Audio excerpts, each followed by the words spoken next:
whoever predicted the leak of that Nintendo Indie Direct tomorrow, which is going to be all of 15 minutes apparently, already came out and said no Silk Song tomorrow. So now they're just saying that, man. But they're that's right. holding It's on reverse to psychology. it. Yeah. It's actually going to be Silk Song tomorrow. You said it's only going to be 15 minutes long? Yep. So I take it we are not recording again tomorrow because No. gives a crap. No. I got shit I got to do tomorrow. Blue will be sitting there on the couch in front of the TV, waving a little Silk Song flag like a little kid with the nose and everything. She's like, "Yay, Silk Song! Thank you for tuning into this week's Direct. We'll see you next time."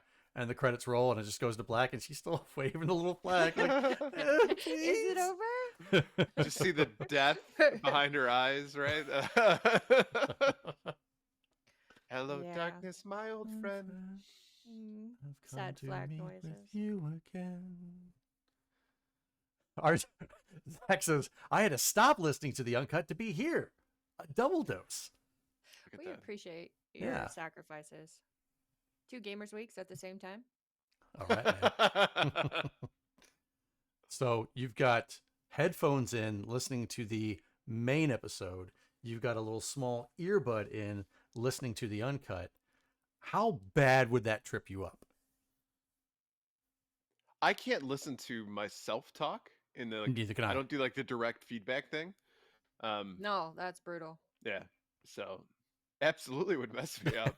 Yeah, I always love taking a call at work, and then they've got something else going on, so I'm hearing my own echo while I'm trying to have an intelligent conversation with this person.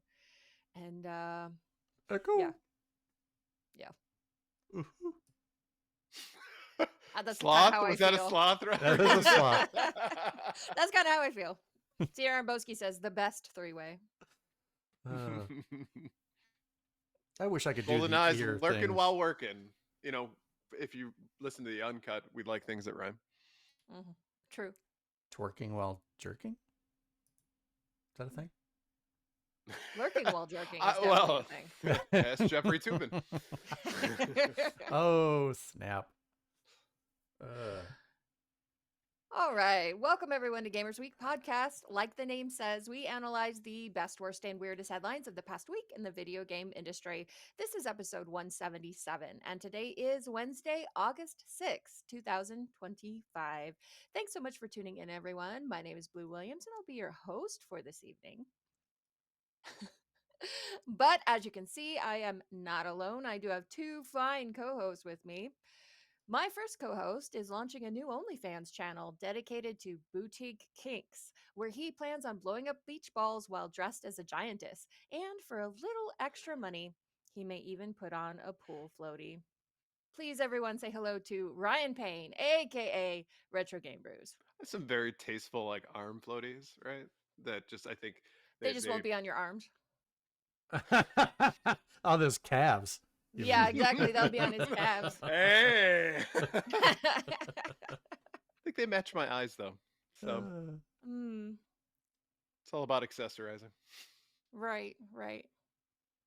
And my second co-host is a skeptic who thinks the effects of pheromones on humans are highly exaggerated. He only signed up as a participant in that armpit scent study because he believes in the cause. Everyone say hello to the one and only Donnie G. Everything she's saying is a lie. There is no way in hell I would ever sign up for an armpit sniffing study. You've heard it here. No way. In any shape or form. Sorry. No way? Unless. There it is. Unless it's a lady speed sticks, like, scent trial. Then I would. I like women's deodorant, man. I like the smell of it. Just it's sweet. It's refreshing. It invites you in. It is calming. Shit. I think you're proving my point. Oh, here we go. It smells like Aragon. Oh, we haven't done that in a while. No. Aragon. Do you still have the board? I do still have the board. I was going to say, if she doesn't, they will riot. See? I have the board. Oh, look. Get to make a little... We've hit 15. Yay. 15. I'll do it neatly so you guys don't freak out. You're the one before that, I was like... And the Aragorn emotes are in the chat. There Jackson it this is. guy says, arm floaties are smart. Safety first. Calf floaties are even smarter because they'll hold you up, but yet your body goes sinks down and you can't bring yourself back up. So I think we need to change the definition of smarter on that one. Oh God. It's virtually a podcast. Said there was a serial butt sniffer in my town that got arrested. Was that you, Donnie? No. Like, Unless How many butts do you have to get caught sniffing to be categorized as serial? more than one? question. Well, Like, like how- 2 is occasional butt How many- sniffer. people do you have to kill to be a serial killer? I think it's 3. 3? Okay. So then extrapolating, you probably just need to sniff 3 butts. But I don't want to sniff 3 butts. Yes, Don't you you? do. Yeah, you do. If it smells like cotton candy, okay, then I'll partake. Out of curiosity, have you Mhm. ever run into a butt that smells like cotton candy? Yes, context? we talked about this on the Uncut. At Yeah, the the strip clubs that have Oh cotton candy in the yes, back. yes. I'm sorry. Well, if you're at a strip club, the expectation is there. So I don't think that you're a serial butt sniffer in that sense, because you're not getting caught doing it, right? well, like- okay, you're right. It's like the flasher in the park, right? If you're in the park, it's bad. But if you go to, I don't know, one of those places that lets you do that kind of thing, One But of it's those okay. places. not against the rules. Just hope a stripper never farts, so I get the bad smell of that and cotton candy, because that would just ruin me. Well, it's like putting air freshener in a bathroom because then it just smells like Yeah. I know what happened here. yeah, Ugh. fresh shit. Yeah. Want to start your own podcast? Maybe about morning wood, breakfast, and lumber delivery, where our service never flops. You'll need a place to host your show. Buzzsprout has a user-friendly interface, great analytics, and resources to help you grow your audience. Just use the link in the description to get a $20 credit when you sign up for a paid plan. That's a deal, man. It's a deal. Let's move on to our reviews, reactions, and requests. Jam the Ottoman says, remember The Sims Online? Roblox, the dating app, is an even worse option. I do not remember that. Was it bad? Was it a bad thing? I never played it, I'm so I couldn't tell you from personal experience. Okay. I'm thinking the premise was probably just as bad, where, like, aside from keeping the damn thing alive, now I have to go on a date? No. I'm Not Dangerous says, Tencent is copying Horizon Zero Dawn? You mean a conglomerate from a country that gives zero fucks about IP law blatantly copying? You don't say. I wonder how many companies are going to wish they hadn't taken their investments.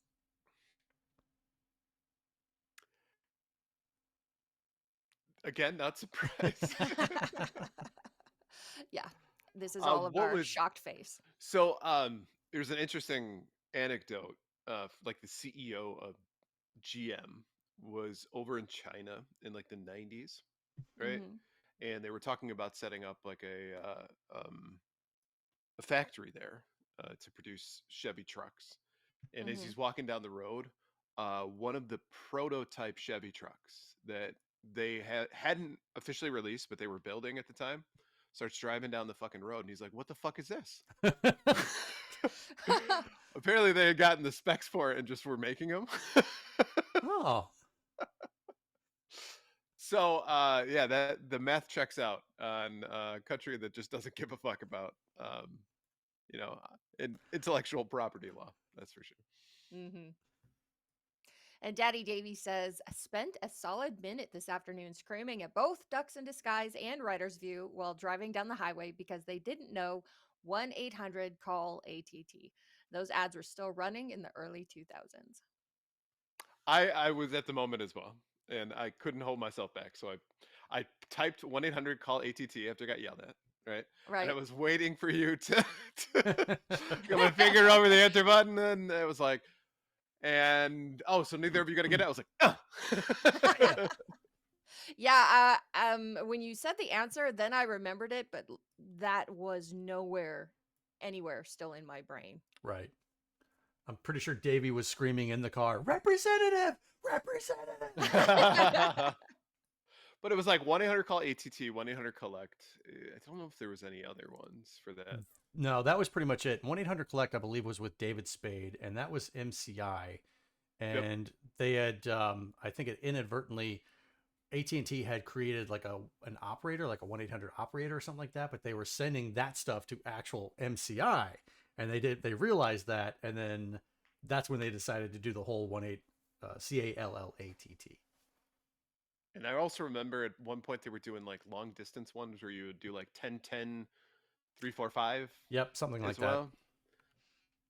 Bob, we out of baby eats a boy. Great commercial, right? All right, let's move on to our patron shoutouts. All right, well, we couldn't do what we do without the help of our gorgeous patrons. Here are the generous folks supporting Gamers Week on Patreon. Emo S, Bill Tucker, you know the beeps, the sweeps, and the creeps. Fruitcakes, I hate when my Schwartz gets twisted. Pickled Pepper, Ducks with Thick Thighs, Absolutely the Best Podcast, a work in progress. Bobson Dugnut, Blues Little Sis, Loud Moth, Retro Blast Pat, B&T Zilla Guy, The Mad Milkman, Seven Castle Forest, Crunchy Kong, Snacks, The Handsome Chef, Frank Grande, Love Retro BTW, Steven San, Ramboski, Terry Kinnair, Don't Make Me Pull This Car Over, Games of Coffee, Hybrid Divide, You Fall Before Me, Davey PGH, The Pixel Pod Family, including Shanna and Luke, Zach, aka Old Cluster Nuts, Puzzle Butter, Number One Blue Six Boys fan, John Barron, Sassy Sony, Evo Lust, Rise, Wants This Boy's Soul, I never can not laugh at that. Mega Retro Man, Gamatroid, Moradib, and Michael, If It Bleeds. If it bleeds, we can kill it. Yeah. Like kites. If you like what you hear today, and we really hope that you do, please consider joining us on Patreon. Your support helps cover the cost of producing the show, as well as other cool stuff we'll be doing, like prizes and giveaways. You also gain access to our bi-weekly, but not anymore, on hiatus, patron-only bonus cast called Gamers Week Uncut, Patrons with Benefits. Visit patreon.com/gamersweek or follow the link in the show notes to learn more. That's right, folks. We're back. We're back. The hiatus is over. What's the matter? The CIA got you pushing too many pencils? All right, let's move on to the headlines. But before we do, Pixelpon rating us with 13 people. Woo! No way! Holla! Welcome in. Welcome in, Raiders. Hello, everybody. Hello. Hello. La, la, la.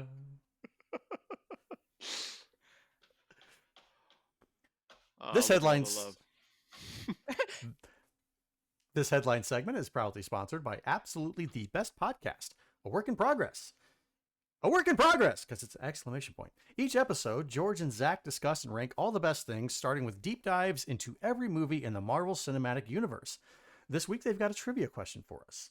According to the Superman 64 manual, what is the kryptonite fog-filled setting in which the titular hero finds access codes to unlock new areas and solves puzzles to save Lois Lane and Jimmy Olsen?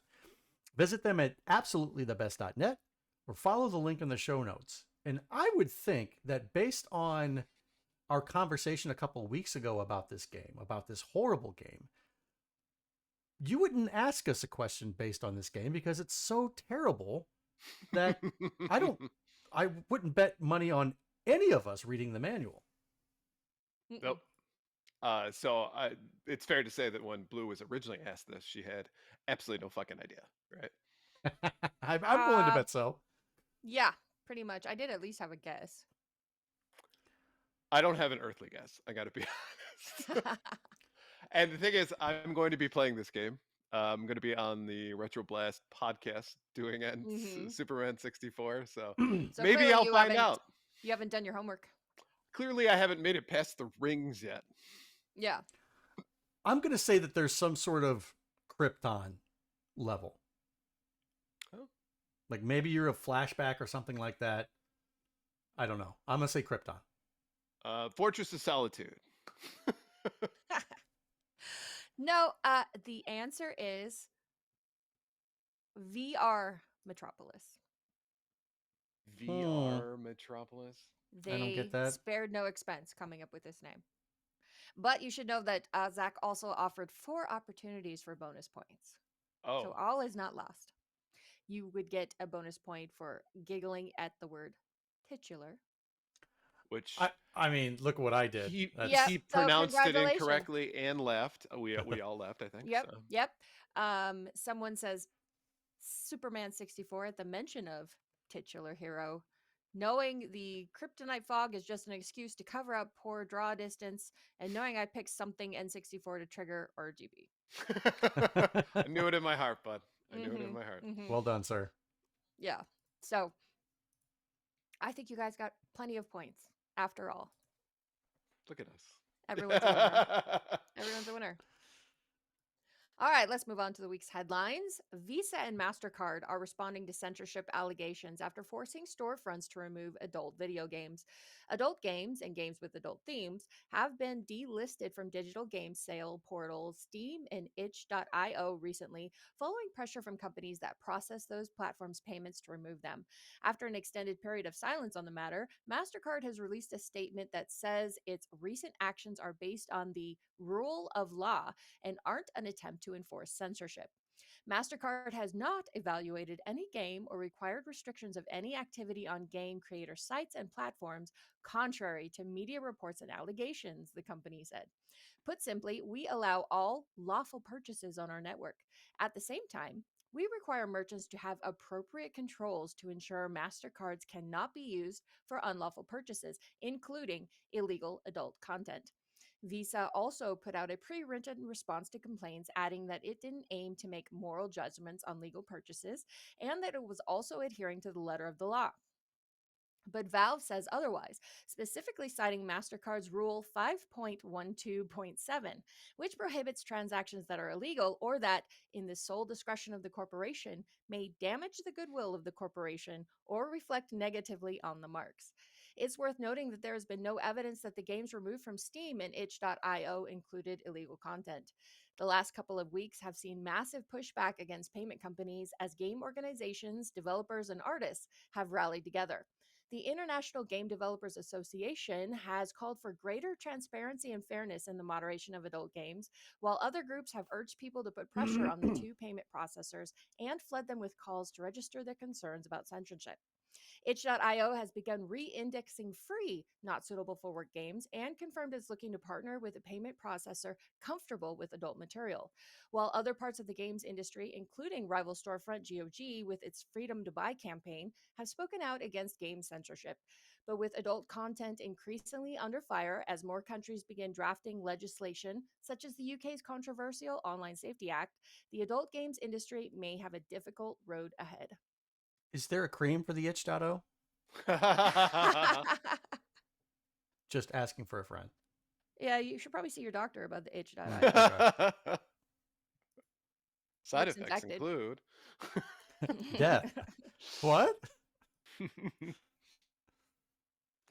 Yeah, so this is my favorite thing is MasterCard saying, no, no, no, we're just following the law.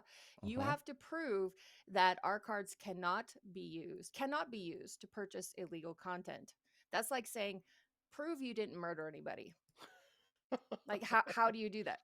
I was right here the whole time. What do you mean? Not during a specific set of time, ever. Prove you have Right. never, ever murdered somebody. um, this Can't is do it. awkward. Just find it interesting. You would expect, right? Steam and Mastercard/Visa, uh, to not make this a public argument. They're You'd trying expect, not to. oh well, but it ain't working, right? You're right. Right. You would expect them to have a messaging campaign, communications set up, right, so that they both look good coming out of this. And it looks to me like it's a feud, and I am ready for the popcorn. I want to see this because I think what this does is if Steam and itch.io are experiencing censorship from payment processors like Visa and Mastercard. Uh, this needs to be brought to the forefront and allowed to be part of the public discourse, because at the end of the day, I think most people don't want censorship. Mm-hmm. That's an interesting piece, though, is the UK right now. Um, I know we kind of joked about, I think actually on an uncut, about how they were turning adult sites in depending on the state that you lived in a few years ago, where they had turned it on so that you have to like prove your age or verification or whatever. Uh-huh. The UK is Mm-hmm. that's everything, right? So they've Mm-hmm. got it's pretty strict right now. So that there goes the question: I hate to make the slippery slope argument, because often I feel like it's BS, but Mm-hmm. I think we were talking about this last time, and it is a slippery slope. Um, where does it end? Mm-hmm. Well, and that's the thing is like, even if initially a lot of people were saying, well, the games they're taking down are creepy or whatever, I don't like them. I agree they shouldn't be for sale. But it's not going to get too far.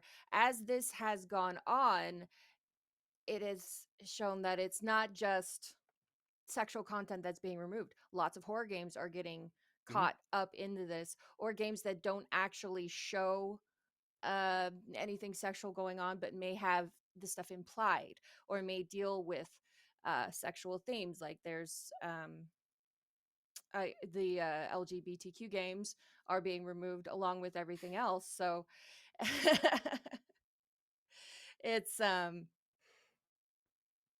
yeah, I think it's getting out of hand. And then where people, even the people who may initially agree with it, are starting to see that without transparency, you can't govern this. And if you're going to start telling people what they can and cannot view and can and cannot sell, the only fair thing to do is to be extremely transparent about what the rules are. And that's the worst part about this, Right. is that it's all being obscured behind corporate language and other underhanded tactics, like Mastercard saying we never reached out to Valve, and Valve saying you technically didn't. You had the banks reach out to us as Right. your Yeah. intermediaries. Right. I mean, that's how shady it is. Mastercard and Visa know better than to get caught in a censorship deal, but they're still behind the scenes pulling the strings and trying to make it happen. And over here, Discover's just like letting everybody purchase anything and everything. Like, hey, please use our card. Somebody please use our card. So, it's interesting. So the rule here, right? It says it's the sole discretion of the corporation may damage the goodwill of the corporation or reflect negatively on the marks. That's a very, very vague statement. Mm-hmm. So, don't want to get political, but let's just say folks at Mastercard or Visa have a particular political leaning. Uh-huh. Mm-hmm. Which you Couldn't can that be almost guarantee that's what's happening. Yeah, of course. couldn't that be interpreted as anything that's contrary to one particular thing? Um, and so if you are of that political persuasion, and you're of their target, the one that they don't want to see, um, Mm-hmm. couldn't they just shut down your account essentially, and not allow you to utilize your credit card to pay for things? Yeah, and they have the sole discretion to. TK85 says lame virgins isn't a political lean. They completely have the discretion to, because it's their and companies probably do this all the time, where they'll if they have something, they can easily, because nobody reads the terms and agreements. Almost nobody reads the terms and agreements. So there's probably wording in there that says we can do this at our sole discretion. We can change these at any given time. And if they start making it a political crusade to say, hey, we're going to be the moral police, we don't want this kind of purchase transactions on our credit card network. But here, let me go pay for my subscription to this dating service that deals with this and yada, yada, yada. That's neither here nor there. That's me, because I'm the owner of the company. I can do whatever I want. But I don't feel like you should be able to do this. And I wouldn't put it past them if they were able to go in and change these terms, like after they deem something to be immoral or against their policies. And then it says, well, right here, it says it right here. We have it right here. It's in our terms and agreement. So you can't do anything. And the normal person's probably like, Shucks. You know what? You're right. It's in their terms and agreement, and I didn't read it.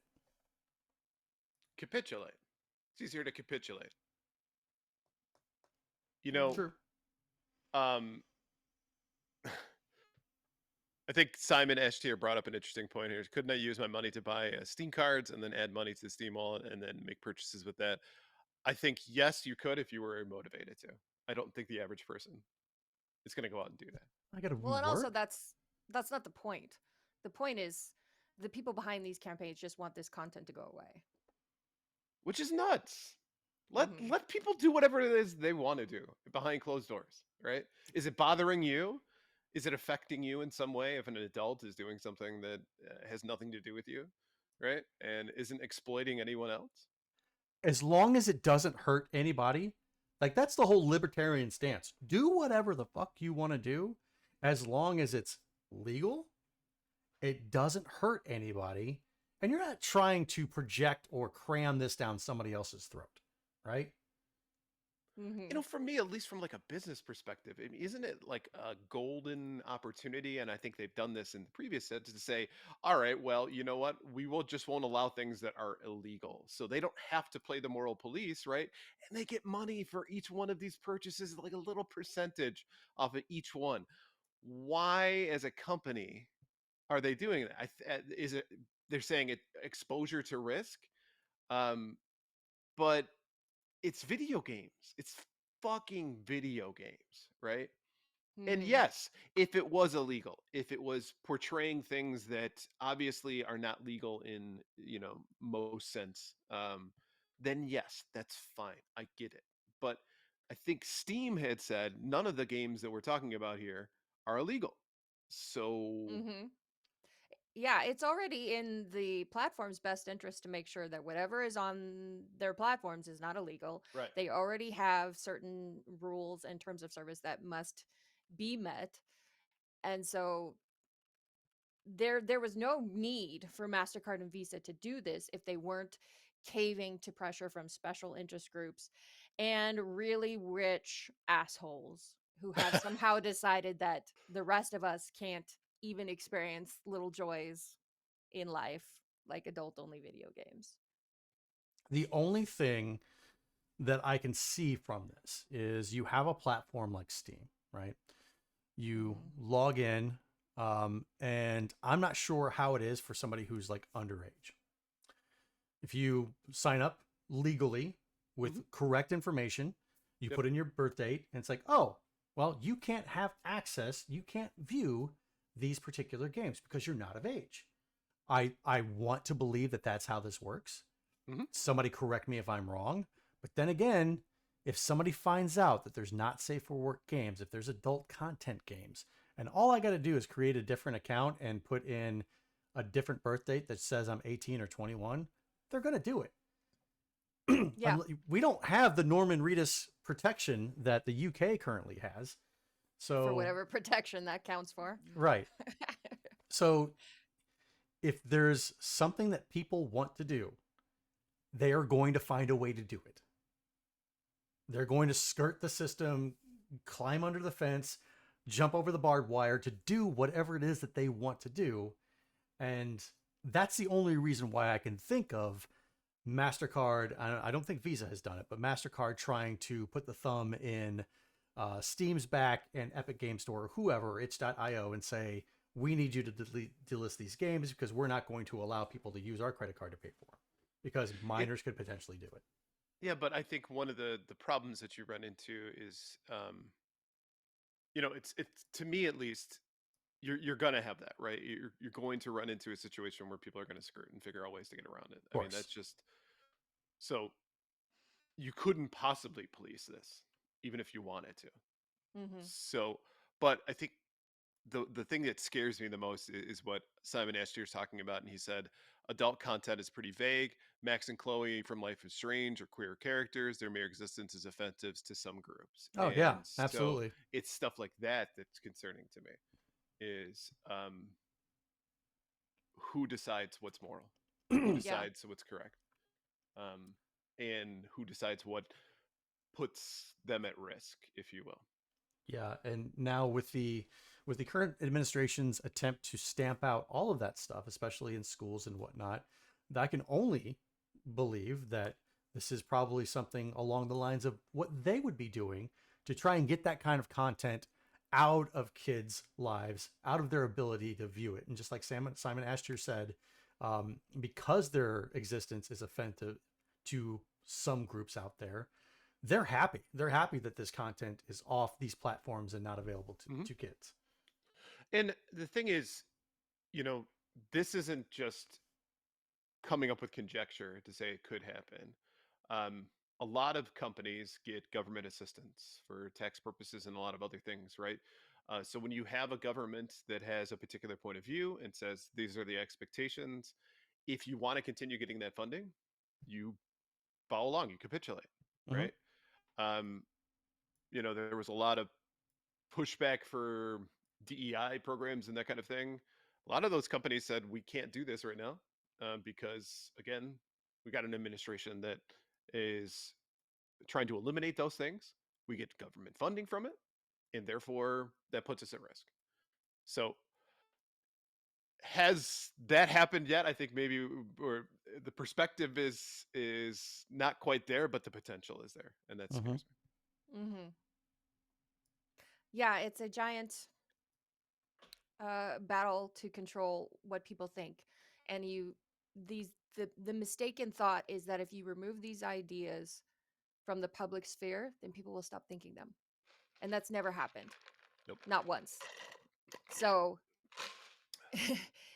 this is a losing battle. However you look at it, they may win some victories in the short term, but there is no way that they will win this in the long term, which makes this annoying and silly, and they're willing to trample so many people just trying to win these small victories, because I don't know why. I guess they feel it's important, even though there is no way that they'll win this war. Yeah, and not to mention the fact that that's why Bitcoin has been pushed, or cryptocurrency has been pushed so much. It's like, Right. you can't tell me what I can and can't buy with Mhm. my cryptocurrency because it's mine. Like that's the payment thing. Like I can It's use, deregulated. yeah, Or until, decentralized. Sorry. yeah, decentralized, and you can have it in any type of storage like Coinbase or whatever. But if I've got it in my wallet and I just say, okay, well, let me just transfer this from my wallet to your platform. There you go, bam. That's, give me the stuff that I purchased for. There's no middleman. Nobody's saying that you can't buy this, you can't buy that. Mm-hmm. That's why Silk Road worked for Yeah. the 2 years it was up. Yeah. But I will say, despite everything, I think it's really pleasing to see how quickly people have been up in arms to stop this right away, because they immediately see the bullshit that it is. And I feel that there are more people fighting back against this than are happy to see it happen. And if it's to protect kids, I got to be honest with you, it's on you as an adult, as a parent, to help regulate what your kids see Of online. course, 100%. So stop putting it in the hands of government or corporations, Society. right, to But police what your kids are doing. and like this is going to be like one of these very very small percentages of incidents where a kid gets their, steals their parents credit card and puts in the information. It's like, oh, I just bought a game, I'm sorry mom, I won't do it again. And this game is one of Ryan's, flight attendant games that he loves so much. So It's a lot more than flight attendants. it's who these people are as a person. Right. Why aren't we shutting down Roblox then? That has a lot more Right, verified right. cases of child porn than Oh my Steam does of god. underage kids buying the wrong games. But whatever, it's Mhm. fine. Mm-hmm. Tegan85 says, "Wait, you expect me to microwave my kids' chicken nuggets and make sure they have controls on their Steam accounts?" I can only do one of the two. One Pick of your the two, poison. yeah. Billy frozen nuggets tonight. All right, next up, the BioShock remake has been canceled as BioShock 4 has reportedly failed to meet review standards. According to Bloomberg, the new BioShock game that was first announced in 2019 from developer Cloud Chamber failed a review, while plans for a remake of the first game have been scuttled. The report said the new BioShock game's narrative was identified as an area that was particularly in need of improvement. A source told the site that the narrative will now be revamped. Studio head Kelly Gilmore was ousted by 2K Games, the report added, with creative director Hogarth de La Plante getting reassigned to a publishing role. Cloud Chamber was reported to have had an all hands meeting recently where leaders discussed being more agile and efficient, prompting fears of layoffs. A spokesperson for 2K Games told Bloomberg that Cloud Chamber has a good game currently, but the publisher says it's committed to delivering a great one. The 2K Games spokesperson also confirmed the changes to the leadership team. As for the reported BioShock remake, the report only mentioned that it was shelved earlier this year. BioShock was one of Take-Two's 13 franchises that have individual titles with sales of more than 5 million units. The entire BioShock series has sold more than 43 million copies. A BioShock movie is in the works at Netflix. This is how things should work. When you're in development, you do Q&A, you have focus groups, you get feedback, and if it's not what people want, if it doesn't look like it's going to be a hit, you go back, you make changes. And I'm sorry that people got demoted. Actually, no, I'm not. If you don't do your job well, if you take, especially if you're entrusted with a beloved IP like BioShock, and you're starting to run it into the ground, you go make me a grilled cheese sandwich, because guess what? You got cafeteria duty. You're no longer in development. You're going to be making grilled cheese sandwiches. So that being said, I like that move. Secondly, why the fuck are we trying to remake BioShock? That game is perfect. Money? No. Don't. Is this a trick question? No. Are there quality of life things that you would like improved on the original BioShock? No. Okay. I no. It's like the graphics, the ambiance, the sound, the play, perfect. I don't need a remake. I don't need a remake or a remaster to bring it up in PlayStation 5 graphics. I don't. It's to me, it is a perfect game that should never be touched. And I had grilled cheese with bacon tonight for dinner. That was good. It's really good. Oh, yeah. I guess we know what that office smells like then. No, you're wrong. You didn't have IPA with it. Yeah, Ducks in Disguise says, agree. If it sucks, then in the bin it goes. I got to be honest with you, Tani. I was not expecting this response. I thought you were going to be like, this fucking sucks. I was waiting for BioShock 4. This is bullshit. And I got to say, I am so proud of you for this, the opinion that came out of your mouth, because I completely agree. If it don't work, don't publish it. I personally am just disappointed because I would love to see another BioShock come out, you know? Love to see additional content in that universe. It's fun and it's exciting, and got no problem with that, but I think you're right. And my initial reaction was like, oh shit, this sucks. But if you really think about it, if you step back from my own personal desires and bias, I'm okay with them not publishing a broken game and going, hey, you know what? We'll fix it later. Of course. Yep. Which had to be difficult for them to do because they've got a movie coming out. So typically what they want to do is pair those two things up and, you know, get as much cash as they can in a short succession amount of time. However, I will say, I'm not concerned about the creative director finding a new job because he has one of the coolest names. Hogarth? Hogarth. I don't think that's that cool. I'm going to name, if I ever have children, I will name my firstborn Hogarth. Why, Dad? Why did you do this to me? She'll be so happy you did. She'll be. Oh, and really quick, I didn't know there was a BioShock 4 in development. I didn't know that they were going for a remake, so. Fake fan. Yeah, absolutely. Turn in your fandom card. Yeah, so much shit going on. When you see how much money Capcom has made with their Resident Evil remakes, you see how successful the Silent Hill 2 remake was. You can remaster Last of Us 17 times per gen, and it'll always make a gazillion dollars. Of course they want to remake BioShock. I know that. I get that. And I can understand a Resident Evil remake. You know why? Because that shit came out in, what, 1997? The original Resident Evil, 1998?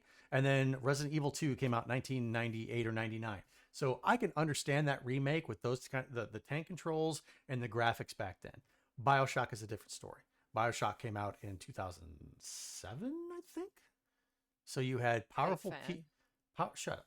Powerful PCs back then. PS3 and Xbox 360, which were very like still today there are still great games that hold up graphics wise on PS3 and Xbox 360. Yeah. So for me, it just that little bit of a graphics update or upgrade doesn't justify redoing the whole damn thing. And paying $80 for it. Yeah, Right. no, thank you. Right, because it would be. But yeah. So we can agree that perhaps the BioShock remake being shelved was a good idea. But yeah, BioShock 4, I guess it's interesting to see that it must have been really bad. Right. That's what I was thinking too. Really, really bad. Like if it was mostly okay, I think they would have still been like, well, we put a lot of money into it. Let's just get it out. The real fans will love it. So for No. them to say, no, the story is not good enough, which if you think about BioShock, the story has been a lot of what has carried the game on and made it so popular. So it's nice to see that recognized. It's nice to see them taking the steps that should happen. I mean, 2K Games not publishing a Redfall, or what was that, Concord, Yep. as well. Mm-hmm. Seeing the writing on the wall say that we're in an era in which games can fail miserably and very quickly. Rather than facing that kind of backlash, rather just have people go, "Oh man, really? Okay." Yeah. Yeah. Yes. Maybe if we hadn't had so many super high profile failures the last 2-3 years, they would have been like, it's fine. Just It's fine. shove it out there. Yeah, Right? it's fine. Once we got their money, who cares? Exactly. Right? You already bought the damn thing. Not my problem. All right, next up, a short-lived Nintendo fan survey asked for your opinions on buying digital games instead of box games and offered a chance for you to provide feedback on the Switch 2's game keycards, physical cartridges that still require you to download the game. Game keycards have proven a controversial practice among some Switch 2 users since the console's launch earlier this year. So far, their use has become common among publishers during the Switch 2's brief lifespan, as the smaller capacity cartridges are cheaper to use.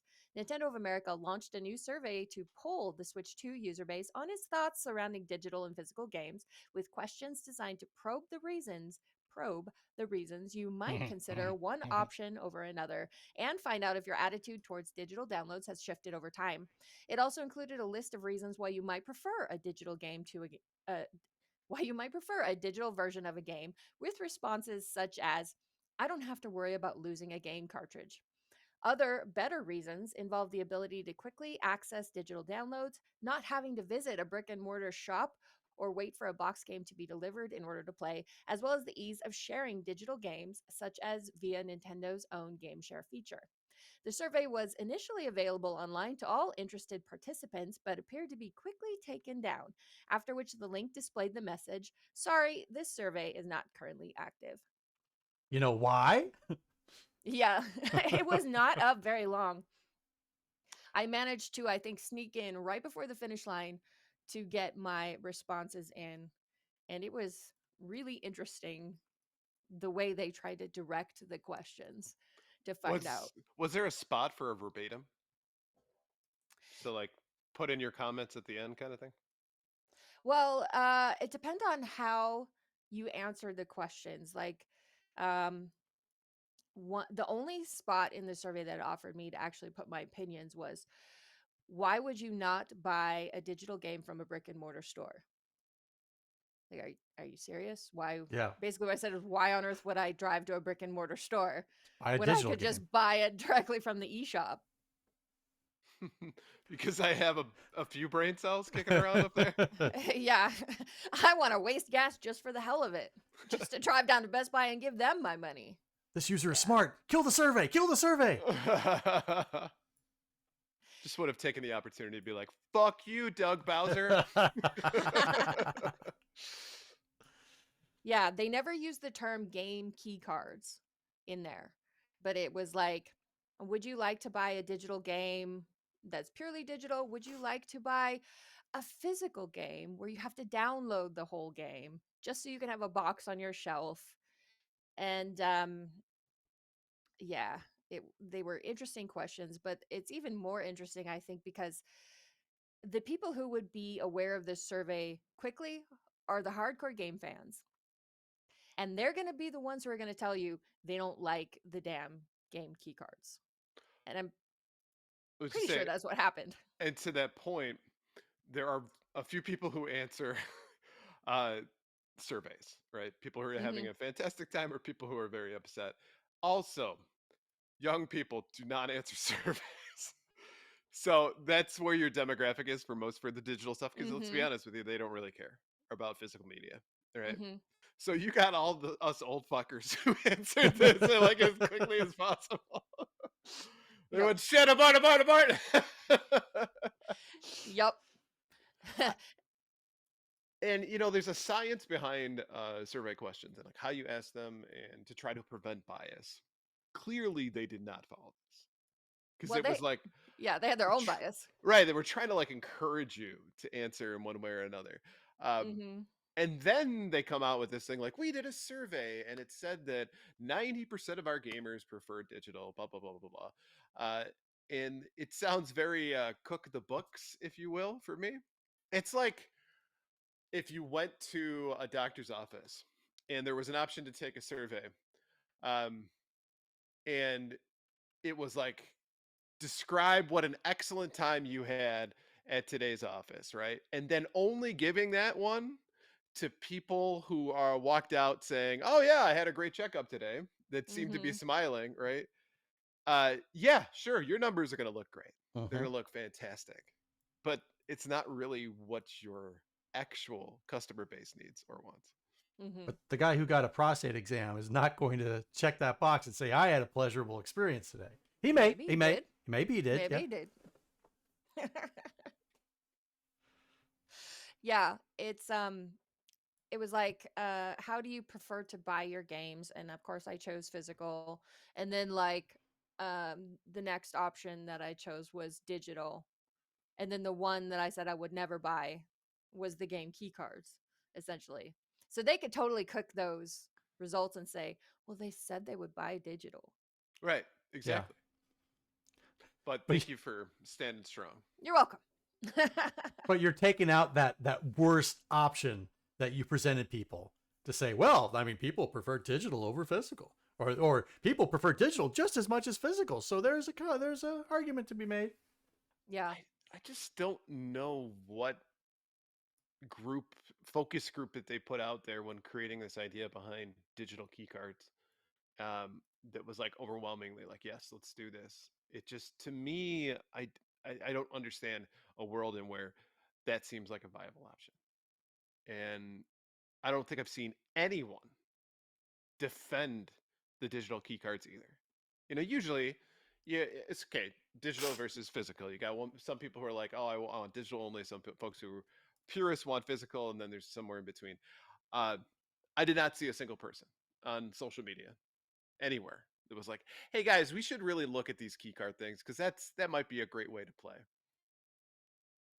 So they're still trying to push this. They've invested in this and they're trying to Mhm. recuperate and they're doing like um not propaganda, but in a way it kind of is, right? Like, hey, have you thought about it? Yeah. You want to cozy No, up? I think they were trying to solve a problem, but the problems they were trying to solve were not consumer facing problems. They were trying to solve their own problems Yep. of making sure you can't resell shit. And then they were trying to solve the problems for developers and publishers. Like, well, let's give them a cheap card that they can use. So that way people won't freak out that we've done away with physical, but we really have. Right. Because And it's a stopgap measure, right? Yeah. Yeah. let's be honest. That's the exact reason why they're Mhm. doing this. So they don't have to. They can keep all of that money because now you have a physical game card. Sorry, the key code's already been downloaded on another machine. You have to play this game on that machine. Well, they're like, here, you sold me this, and now you have like I can't play it because it's registered to your machine. How do I go in here and deregister this game? There's really no way to do that. Sorry, that person's just gonna have to buy a new game. Open your wallet, please. But at least you have something cool that's sitting on your shelf. Right. But actually, Yeah. the way that they do things now with the Switch too, I think that as soon as somebody else tried to use the game key card, it would take it from your Switch. Yep. Because Okay. that's what they do. Having more than one Switch. Now, when I want to play something that I had on my Switch 1, but I want to play it on my Switch 2, I have to go through this stupid animation where it goes and pretends to pull the game card out of the Switch 1 and put it in the Switch 2 because I can only use it in one Switch at a time now, which is some bullshit. Roger, pulling. Yeah. So what happens if somebody comes over to Timmy's house, steals a game cartridge, takes it to their house, and now that game is registered on Timmy's Switch? He just stole a game. Well, that would be the downside of physical then, wouldn't it? That's true. I don't know how many. So I told you that story about how I got a bunch of games back that had my last name on it recently from a friend of the family. Like, hey, we got a Oh, bunch of Super really? Nintendo games, and I looked at the thing, and it's like, huh. There's my copy of Rock and Roll Racing from when I was a kid.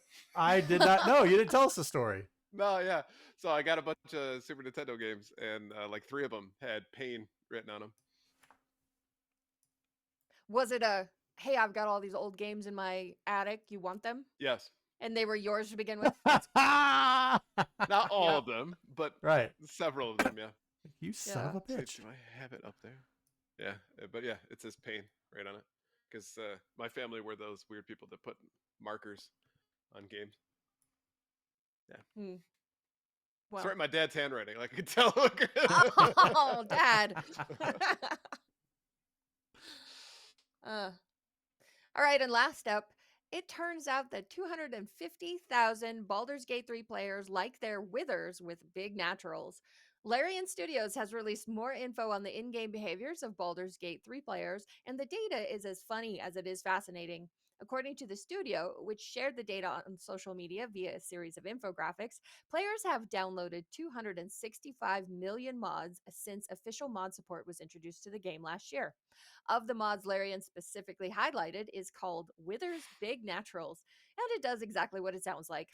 Created by Atto Z Lightfoot Studios, the mod gives the normally bony chested withers a voluptuous, but still very much desiccated looking figure, and apparently 250,000 of you have downloaded it.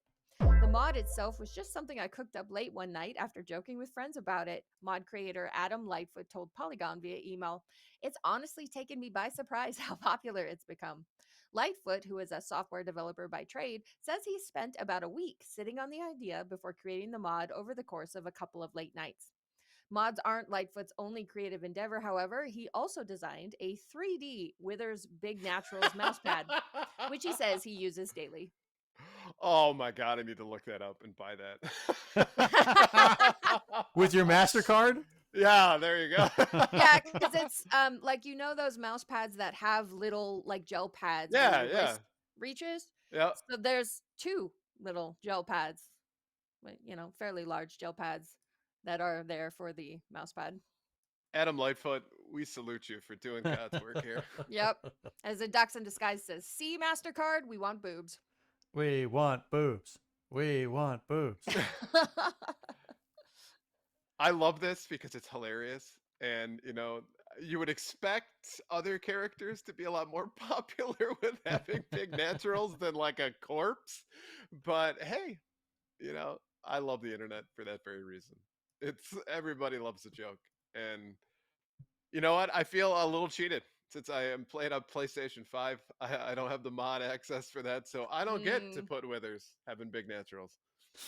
Dude, love me some big naturals.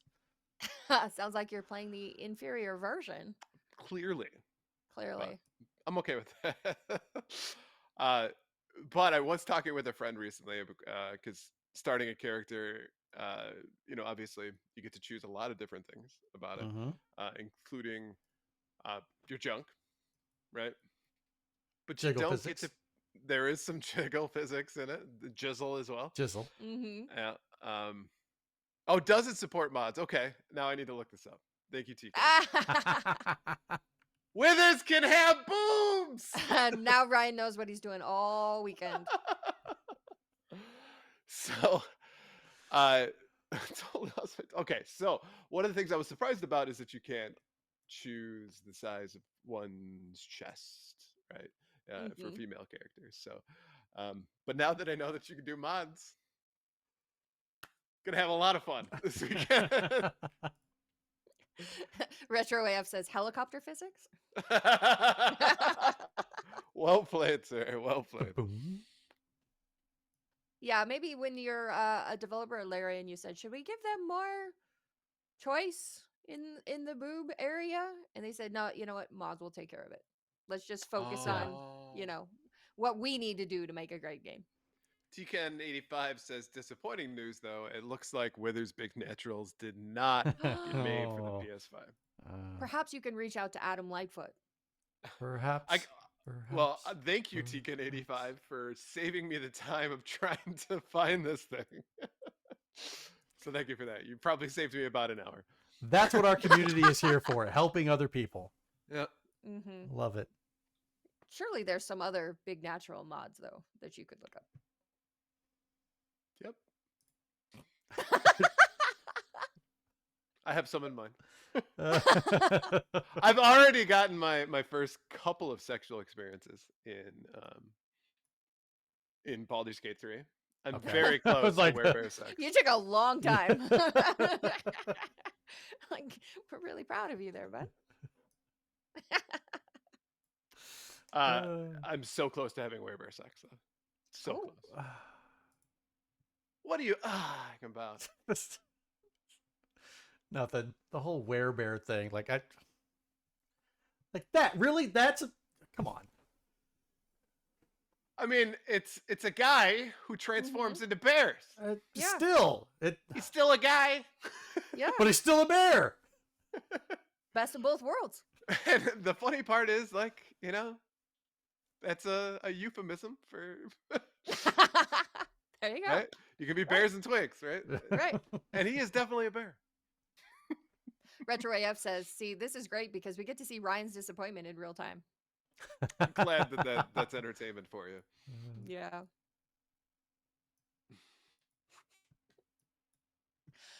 All right, let's move on to our top 3 new releases.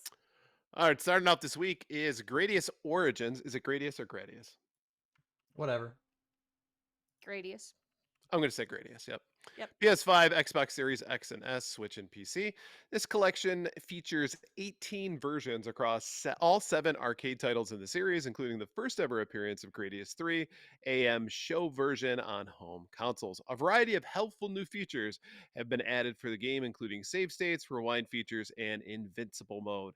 The new training mode lets you adjust settings like restart points, loop counts, and power-up statuses to help hone your skills to perfection. There's also a gallery featuring that includes music from the game and a variety of images for each title and much, much more. Next up is the Royal Writ PC. Sacrifice creates. Thank you. What? That's exactly what I read whenever I started reading that thing. I was like, sacrifice creatures? What? No, I'm not playing this. Like that zoo in Denmark. Oh, Jesus Christ. Here, Fluffy. All right. Sacrifice creates stories in this medieval roguelike deck builder. Watch your cards march to glory or permanent death as they battle towards the enemy. Each fallen hero becomes part of your kingdom's legend. Command wisely. Some sacrifices are necessary. And last but not least, Mafia: The Old Country for PS5, Xbox Series X and S, and PC. Uncover the origins of organized crime in Mafia: The Old Country, a gritty mob story set in the brutal underworld of 1900s Sicily. Fight to survive as Enzo Ferrara and prove your worth to the family in this immersive third-person action adventure. So taking a look at these 3, Donnie, what are you going with this week? The Royal Writ. Tell her I have a rapist wit. That doesn't look. I mean, I'm all for deck builders, but this one doesn't look any way enticing to me whatsoever. So I'm skipping on that one. Mafia of the Old Country. I've seen the gameplay. I've seen the trailers for it and everything.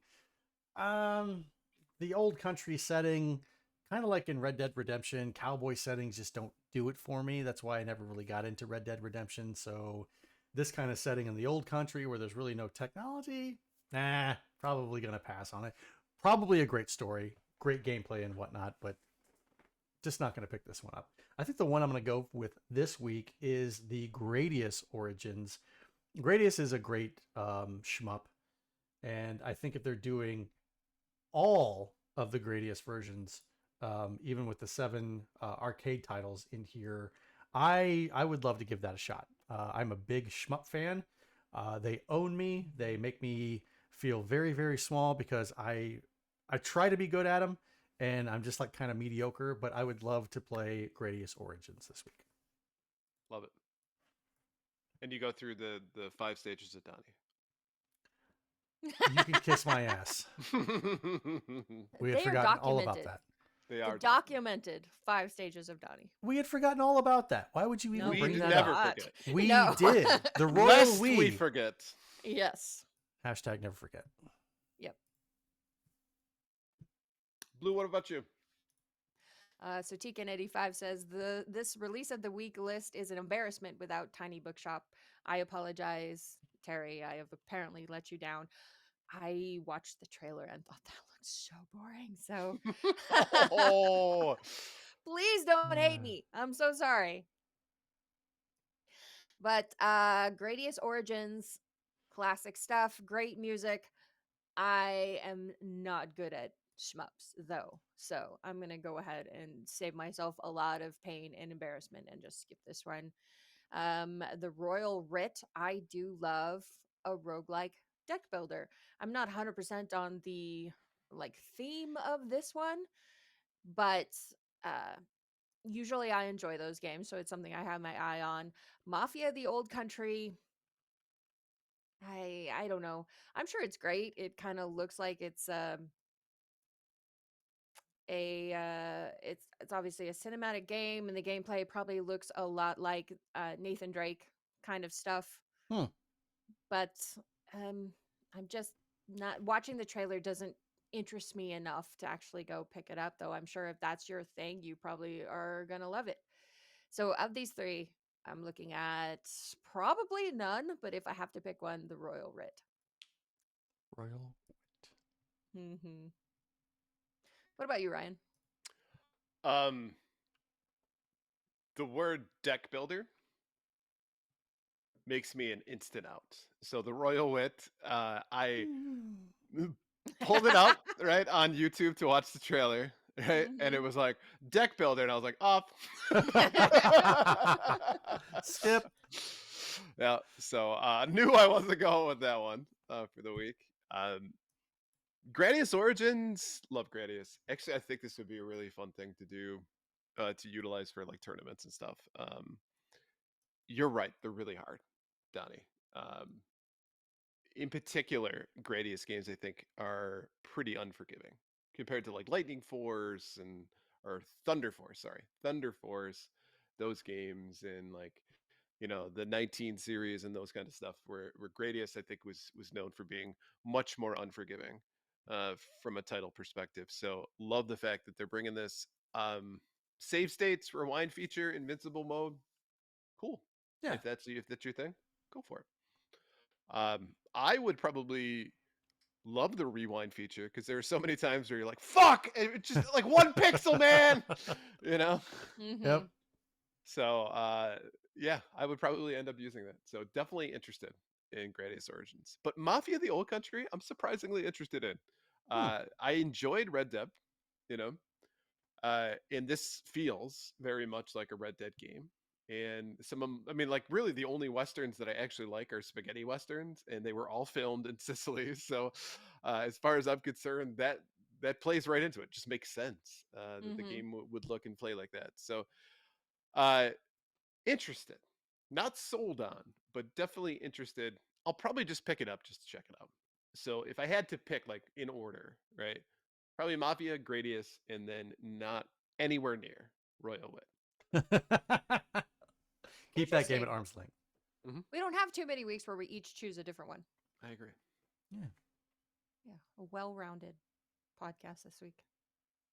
I was going to say something about one of the games you were talking about, and now I can't remember. Shit. Oh well. Bibbidi bobbidi boo. Mega Retro Man says, you want something about Gradius that will make you scream obscenities? Play Gradius 3 without the slowdown. Ooh, Oh, no. yeah. No. That sounds awful. Oh, No, thank you. one of the things I was going to say, Ryan, is like I'm glad you said I'm glad you corrected yourself to Thunder Force 3, which is actually pretty easy. Like we had that game for the high score, and then whenever I beat it, I was like, wait a second, this is supposed to be hard? And because it was not difficult for That's me. what she But said. then And I'm gonna correct you really quick. It's Thunder Force 4. That's Lightning Force. right. It's Thunder Force 3 and then Lightning Force. Got it. Yeah. Lightning Force, however, is completely different. That is really difficult. I love that game with a passion, and I will one day own the high score on that game. Yeah, Lightning Force or Thunder Force 4, the music in that game too. Wow, it is so perfect from an atmospheric perspective. But yeah, I would love to watch you play Gradius 3 in general, because for one, I don't think a lot of people have played that, and it's a rare card on the Super Nintendo. So would love to see how frustrated you get. The 5 stages of Donnie for Yes, Gradius 3. like It's not a within an hour. thing. I've seen it happen like literally 40 times. Stop trying to make the stages of Donnie happen. It's not going to happen. Okay.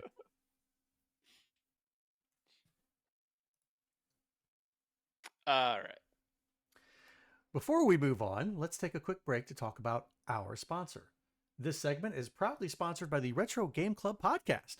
It's a fantastic family-friendly retro gaming podcast. In each episode, Rob and a guest pick 2 games to play and discuss, as well as news, interviews, and other topics. Right now, they're playing through Gamola Speed for the TG16 and Rhyme Rider Kurikan for the WonderSwan Color. Visit them at retrogameclub.net or follow the link in the show notes. 2 games I have never heard of until today. You don't play on the WonderSwan Color like every day? I'm not bougie enough to have a WonderSwan Color. I do have a TG16, but I don't own canola oil speed. I have a WonderSwan Color, but the only game that I have for it is Final Fantasy in Japanese. Nice. Huh. And do you play Final Fantasy in Japanese? There's 1,000 other places I can play Final Fantasy that are not in Japanese. Okay. So no. It stays in the collector box. So Mega is correcting me. Gradius is not rare, and he's right. I'm thinking of something different then. Frank says 5 stages of Donnie on a t-shirt when? Damn it, Frank. What? Oh man, that would be great. You know, you No. put the 5 stages of Donnie like there, and then on the back it's got like stage 1. Yeah, that's Curiosity. suggesting we Stage need 2. a infographic on a t-shirt. And Simon Asher is saying we've got enough talented artists in chat. Someone can make this happen. Stage 1, curiosity. Stage 2, annoyance. Stage 3, loathe the very existence. Stage 4, progress. Stage 5, in love. Best game ever. I hate you both. I really hate you both. Nobody's supposed to remember that shit, okay? We haven't done the RGB high score in years, and that stuff was dead and buried, and I don't like you for bringing that back. You're gonna make me bring back IGB high score? Is that what you're saying? Or just that's what we'll do on our Monday game streams is now Donnie gets to play something difficult just so we can observe the 5 stages. Oh, we could put those as like emotes, right? Like stage 1, stage 2, stage 3. Like, We've got enough selfies of Donnie's face. We could find good ones. Yeah. Like curiosity. Oh my It's god. like the doom face as you get more and more injured. Yeah. Battered and bruised. Yeah. Yep. Uh, Yep. Last one is the God mode. I like it. All right, welcome everyone back to Gamers Week Debates, where we waste time debating topics that don't matter. Tonight's debate is a red hot issue for gamers of a certain age. Is Zelda an RPG? My name is Blue Williams, and I will be the moderator for tonight's debate. Our participants are Mr. Donald Griggs arguing on behalf of the affirmative, and Mr. Brian Payne taking the side of the opposition. Gentlemen, I want a nasty, underhanded debate this time. mm. I don't think you have a problem with me and Donna getting nasty if you want. Nasty. Last time I was sorely disappointed at how polite it was, and I expect that this time things will be better. Are we all clear on the expectations for tonight's debate? Yes, ma'am. All right. Mr. Griggs, you may open with your affirmative summary. You have 45 seconds on the clock. You may begin. Thank you, Miss Williams. I would like to say that I believe Zelda is an RPG based on the foundations of what an RPG is. It centers on a narrative-driven experience where players assume the role of characters and make choices that influence the story's progress. Key elements include character development, interaction with the game world, and resolving conflicts, all which Zelda has. These elements can be found in both tabletop and video game RPGs, though they manifest differently across platforms. Everything I've said is everything incorporated inside almost every single Legend of Zelda game. Mr. Payne, it's now over to you, sir. Oh, wow. This is the first time Mr. Griggs seems to have finished before the clock. Sometimes he finishes early, sometimes Yeah. not. Yeah. Yep, there it is. I like See, this. there. I'd like to switch it up. All right. Mr. Payne, you may begin your opposing opening summary. You have 45 seconds. Absolutely. So why I agree that there are certainly elements to a Zelda game that would constitute it being considered for RPG status. Let's remind ourselves where RPGs came from. And if we look back originally, RPGs really came from the Dungeons and Dragons series. Really, the first one ever was a game called D&D that was made for PCs back in the day, and then Calibeth, and then it went into you know several different iterations that were really based around the fundamentals of a D&D game. So when we're talking about Dungeons and Dragons, there is some unique pieces to this. So for one, it obviously is story-driven action adventure. Zelda's got it. Totally get that. The things that are missing that are obvious to it is, for one, an experience-based leveling system. And that to Thank you, me Mr. Payne. is what we're missing. Your time is up. Hmm. All right, Mr. Griggs, you may move on to your affirmative argument. I feel that you should know, though, that Ryan told me he hopes you always have to go to bed with wet socks. You have 45 seconds on the clock. You may begin. That's I like that she's fucking antagonizing disgusting. us now. While I agree with you that there is typically a stage progression, like as far as like a character, you get experience points and you're able to level up and do whatever. There are those elements still exist inside a Zelda game. However, it's not overtly visible.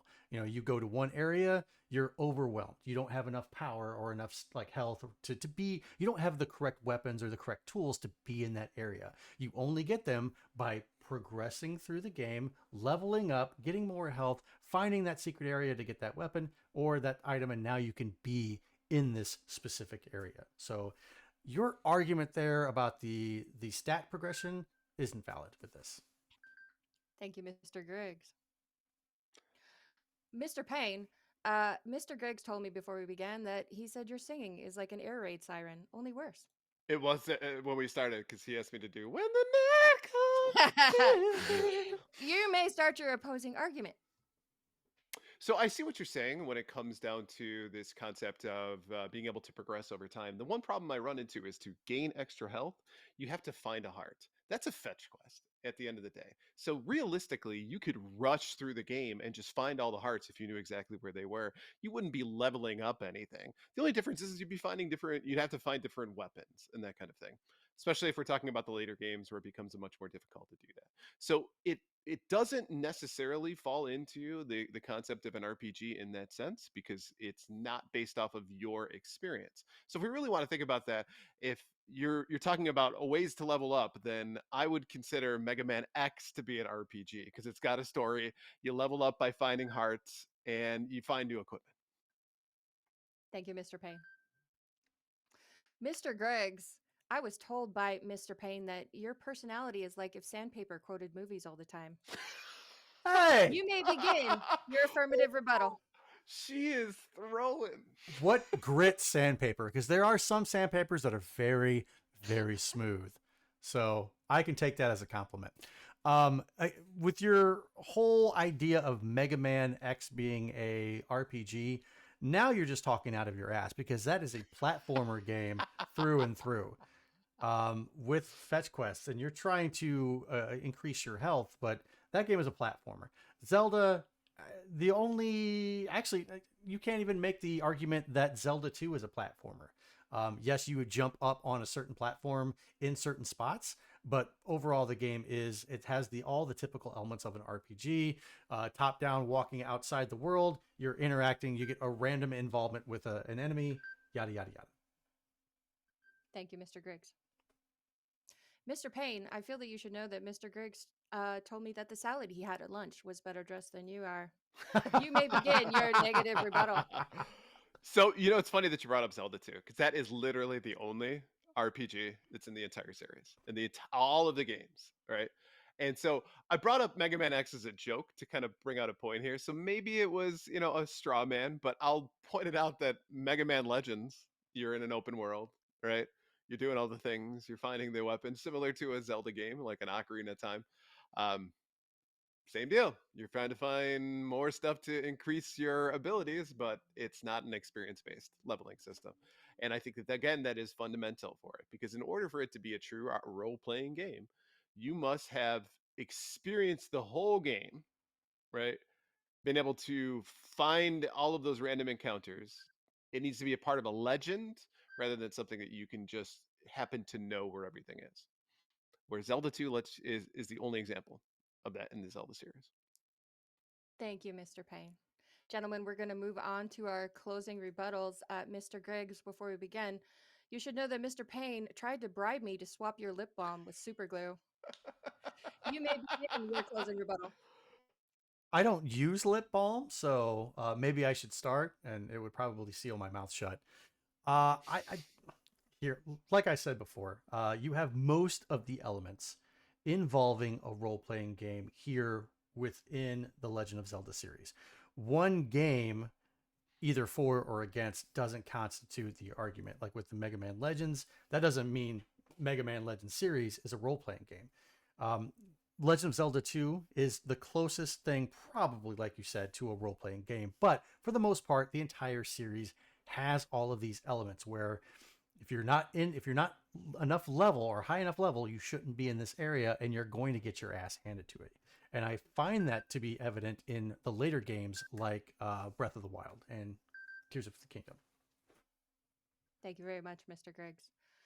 Mr. Payne, before you begin your final rebuttal, you should know that Mr. Griggs said that skills pay the bills, and he's sorry your life is currently in foreclosure. You Oh, may begin. So I think one of the things about the argument Zelda is an RPG is because RPGs are typically associated with high quality games. Makes sense. Some of the best games that's ever been created are RPGs. Final Fantasy series, Dragon Quest, Chrono Trigger, you name it, there's a lot of them out there. But that doesn't mean that Zelda's a bad game by not calling it an RPG. It's an action adventure game. I think it's wonderful. There are many examples. Personally, I don't get 90% of the Zelda games, but that's not because I'm in the majority here, right? So at the end of the day, I'm comfortable though calling Zelda an action adventure game and still saying that there are plenty of people who think it's some of the best games that have ever been played. ooh, right on time Right too. on Wow. the dot. Thank you so much, Mr. Payne, Mr. Griggs. This was a wonderful day debate. Still a was little a date. polite. It was a date. It was still a little polite for my taste, but I guess I'll have to instigate more next time. So for our panelists listening in the chat and at home, please let us know. Email us, find us on social media. Let us know who you thought won the debate and whether you believe that Zelda is an RPG or not. Brian, as soon as you said Chrono Trigger, it made me think of the barbershop scene in Coming to America. Every time we talk about a white man talks about box, you gotta bring up Rocky Machado. Chrono Trigger, Chrono Trigger. Yeah. Hey, bitch, John Lewis's ass. All right. Thank you all for listening to episode 177 of Gamers Week podcast. And a big thank you to the Retro Game Club podcast, Love Retro BTW, Pixel Pawn Production Company, and Absolutely the Best podcast, a work in progress, for sponsoring this episode. Don't forget to check out their links in the show notes. If you want to connect with Gamers Week, follow us on Twitter and Blue Sky at Gamers Week PC. Watch us right here on Twitch at twitch.tv/Gamers Week podcast, where we will record live every Wednesday at 8:30 Central Time. Email us at gamersweekpodcast@gmail.com. Visit our merch store, our merch store at gamers-week-podcast.creator-spring.com. Or if you want to do it the easy way, follow the link in the show notes.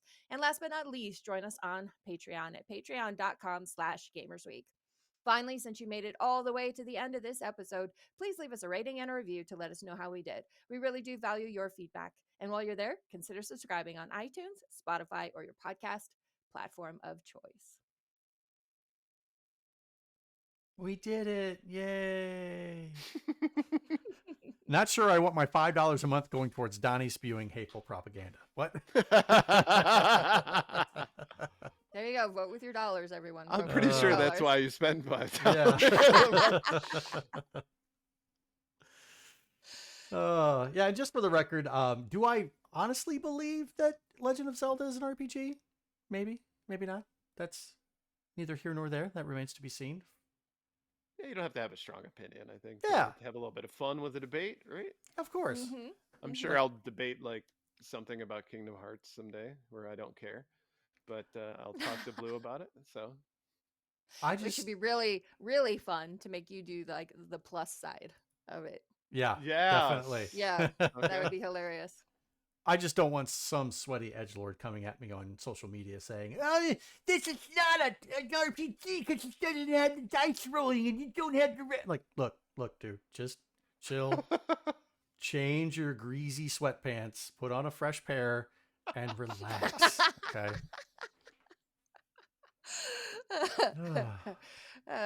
Sniff some armpits. Yeah. Right. Yeah. The lady speed stick. Here's some lady hits. speed stick.